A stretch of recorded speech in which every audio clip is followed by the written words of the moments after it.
रक्षाताई असू द्या किंवा स्मिता वाघ असू द्या, त्यांनी जर पाय धरले तर माझे आशीर्वाद त्यांना असतील, अशा प्रकारचं एकनाथ खडसेंनी म्हटलेलं आहे. बघा, जेव्हा निवडणूक येते कोणी असो, म्हणजे इवन आमचे पक्षात पण एक प्रत्येकाची एक पक्षाची स्ट्रॅटेजी असते किंवा सांगण्यात पण येतं. आणि आपणही ती आपली भारताची संस्कृती आहे की शेवटी निवडणूक आल्यानंतर आपण विरोधी पक्ष नेत्यांच्या घरी पण जातो, त्यांचे आशीर्वाद पण घेतो किंवा जे कार्यकर्ते असतात आपण त्यांनाही हात जोडून विनंती करतो की तुम्ही बरे ते गमती जमतीमध्ये का होईना पण आपण एक वेळा जाऊन त्यांना आपण मतदान मागतो. कारण की शेवटी आपली ही संस्कृती राहिलेली आहे की जेव्हा तुम्ही प्रचार करतात, मग ते विरोधी पक्षाचं नेत्याचं घर जरी असेल तरी आपण त्यांच्या घरी जाऊन विनंती करणार की आमच्या पक्षाला तुम्ही मतदान करा किंवा त्यांच्या कार्यकर्त्यांना करणारच.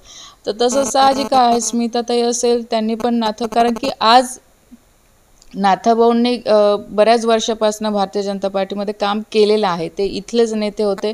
आता 4 वर्ष आधी ते राष्ट्रवादीत गेलेले आहे. तर नक्कीच सगळ्यांचा परिचय नाथाभाऊंशी सगळ्याच लोकांचा आहे. परिचय म्हणजे चांगलाच परिचय, मी असंही नाही म्हणणार की फक्त परिचय आहे.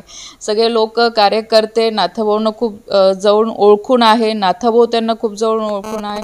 तर साहजिकच आहे, आज आशीर्वाद तर सगळ्यांचा घेतात. आता परवा मी जसं जळगाव लग्नाला भेटले, सुरेशदादा तिथे मला भेटले, उज्ज्वल निकम भेटले, अन्य बरेचसे नेते सगळ्या पक्षाचे भेटले. आज मी सगळ्यांना हात जोडून विनंती केली, त्यांनाही सांगितलं तुमचे आशीर्वाद माझ्यावर राहू द्या. त्यांनी सुद्धा आशीर्वाद दिला मला की विजय भाऊ. आज आपण बघू शकतो की आज सुरेशदादा नाथाभाऊंची आज किती कटुता आहे, आधी सगळ्यांनी तुम्ही अनुभवलेलं आहे. पण आज कधी माझ्याशी बोलताना सुरेशदादा चांगलंच बोलतात की नाही चल आपली मुलगी आहे म्हणून आशीर्वाद दिले.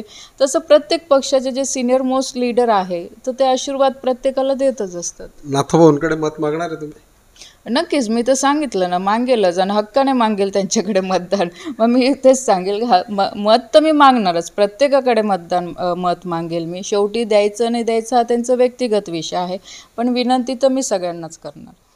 तर ह्या होत्या रक्षाताई खडसे. त्यांनी असं म्हटलेलं आहे की आपल्या पक्षाच्या ध्येय धोरणानुसार आपण काम करणार आहोत.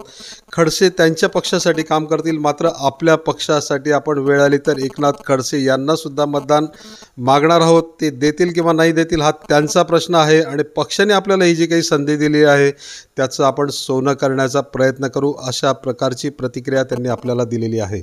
चंद्रशेखर नेवे, ABP माझा, जळगाव. ABP माझा, उघडा डोळे बघा नीट.